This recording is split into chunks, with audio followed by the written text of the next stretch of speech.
Ez ê pêşî çend hem navan bilêv bikim. Emily Dickinson, Vera Zîftîn Seva, Neda El-Sheikh Süleyman, Suud El-Sabah, Rose Auslander û gelek navên din. Ev kî ne? Ev helbestvanên jin in. Em çima qala wan dikin?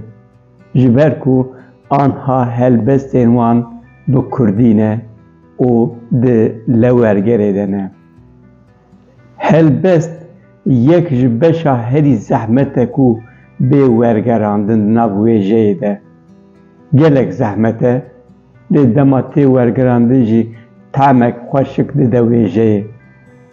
Xwendina helbestên ji dinyayê tiştekî xweş e ji bo însanan, ji bo min bi taybetî. Ez wisa jê hez dikim. û anha Lewergerê helbestên bi dehan jinên ji dinyayê wergerandine û weşandine. Ji bo yên nizanin Lewerger çi ye?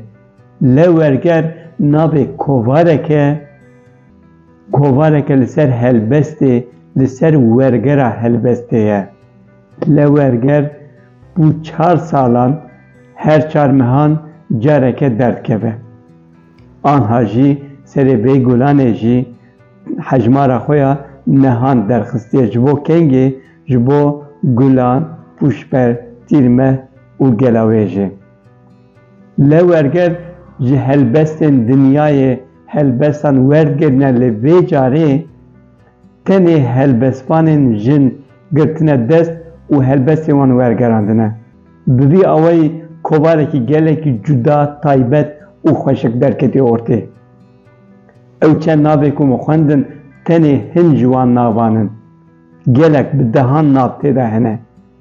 Jinan helbest nivîsandine, li ser çi nivîsandine? Li ser ked, hezkirin, evîn, têkoşîn, li ser êşê, li ser zehmetiyan û ew helbest anha bi Kurdî ne, di Lewergerê de ne.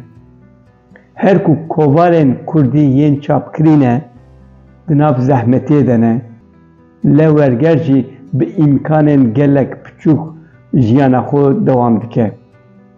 Hêjaya em xwedî li kovarên xwe yên çapkirî derkevin û tiştekî hêjaya em Lewergerê jî bistînin û van helbestên dinyayê, ev hestên jinê bixwînin û jê zewqek bigirin.